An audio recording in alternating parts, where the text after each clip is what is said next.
The dreaded dog walker. Hi, my name's Charlie Thorburn. Welcome to More Dog on Dogs. I am just doing a short video on dog walkers and how they can, not always, but they can be the bane of a dog trainer's life.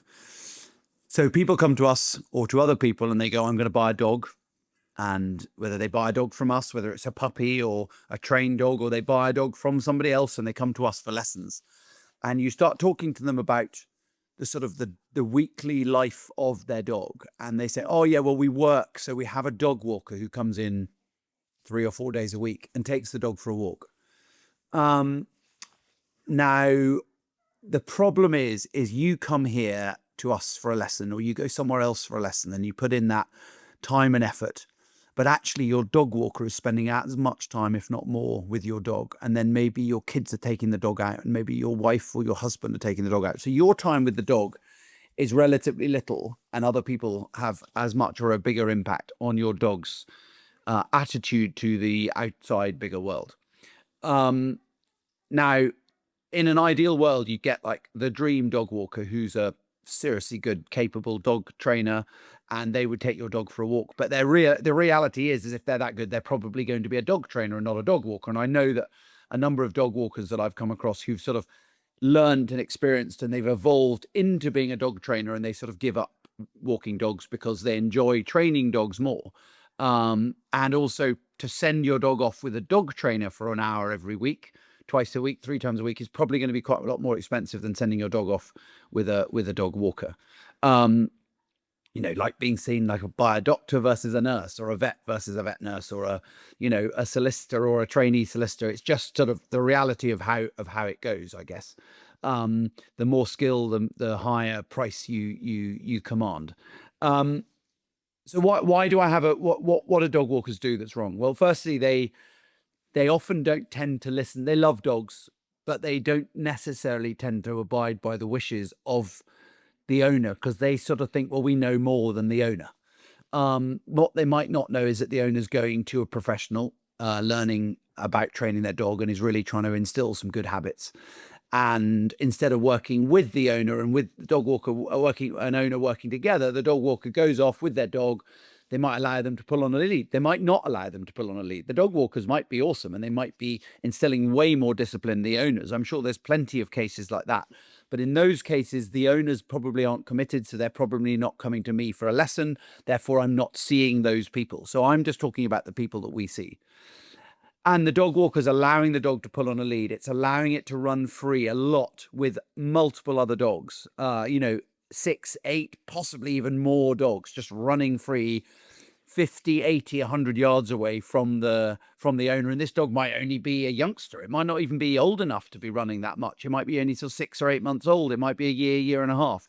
And it's tearing off through the woods. It's got no engagement with the human. It's all about the other dogs. And it's learning that life is all about running free, running with the other dogs. And so when they go out for a walk with their owner, they're just expecting to run free. So when the owners then try and instill a bit of discipline with heeling or sitting or some recall or staying in close, they're fighting against themselves almost, because they're sending their dog off with somebody else. And that dog walker doesn't necessarily have to be a dog walker professionally. It could be, your mother-in-law. It could be your neighbor who's like, oh, I'll let your dog out. And you say, oh, would you mind doing this? Oh yeah, sure, no problem. And then they go out and they're like giving them a treat, and they're doing this, and they're letting them on the sofa, and oh, they're terribly good. Everyone's got different standards of what good is. Okay, oh, they're so good, they always come back. Apart from that one time where I lost them for an hour. You're like, what? It happens, and people just like, oh yeah, but does that not happen all the time with dogs? No, it doesn't. That's why I've been going for dog training lessons. So when someone comes to me to get a dog and they start saying, oh, well, we're going to let the dog walker have it for 2, 3, 4 days a week, or I often say, I regularly say to them, please be really careful about, who you're going with. And we had one situation, and I don't want to get lynched by dog walkers, but we had one situation where a client of ours actually followed the dog walker because he felt like his dog wasn't getting what he was paying for.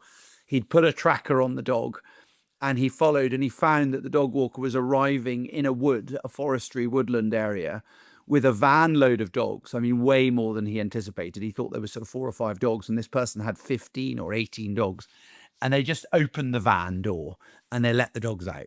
And then they just sat there on their phone in the front of the van up this, and it wasn't a dangerous environment. It wasn't like they were next to the main road or something. They were up a track, but they just let the dogs run around and do their own thing, like they were in a dog daycare, but the dog daycare would have a fence around it, and they let them run around, and then got all the dogs back. And there was one situation, it wasn't this gentleman's dog, it was someone else's dog, where they found out that the dog walker had then rung up and going, "Oh yeah, I lost your dog up in the woods. You're going to need to come and look for it." And the family came and arrived to look for the dog, expecting the dog walker to be frantically looking for the dog as well. And they were like, and they rang them. They said, "Where are you?" And she goes, "Oh yeah, I had to go home because I've got horses to feed." You're like, "Yeah, but my dog's up there in the woods." So they'd let the dog off. The dog had run off. Now, the dog walker's like, "Well, your dog hasn't behaved," but the dog walker is responsible for the dog. And it all ended in tears. And the more I've sort of spoken to people about this, seemingly the more of these situations there are. So I'm sure there's some amazing dog walkers who take great care in what they do. But just be really sure that you manage to find one of those people. And I would generally say you probably get what you pay for. And if someone's charging you more, it's probably because they've got less dogs, and they're doing a better job than someone who's like, "Yeah, yeah, we can take your dog, we can take your dog, we can take your dog," and they've got dozens of them. Now, there are new rules coming into, at some point coming in, around dog walking and the number of dogs that dog walkers can have, because there's been some horror stories. There was a lady down in the south of England who was trying to stop two dogs fighting when she was walking them, and the dogs turned on her, and she ended up being killed by the dogs, which clearly isn't what we want little Fido to do.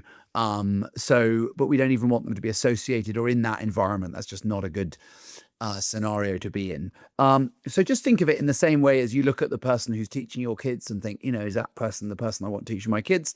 You've got to kind of do the same with your dog walker, because they are having a big influence on your dog's life.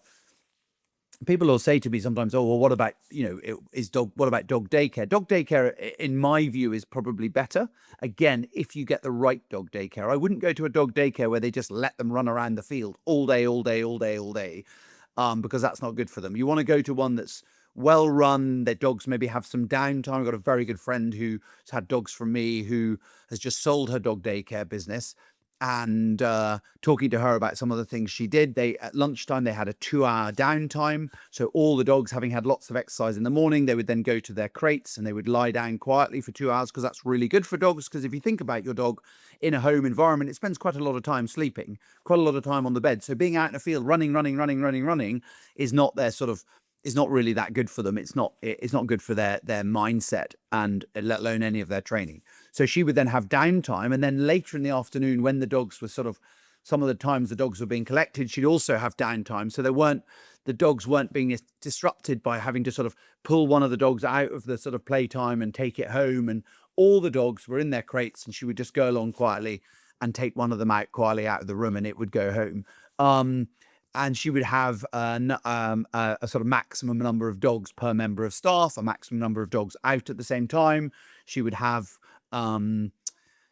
different groups: old dogs, puppies, like boisterous dogs, quiet dogs. She'd have different groups that hung out together, and she would very much manage it. And she had a local dog trainer go in and sort of help teach some of her staff to read body language and understand it all. So there are some great people out there.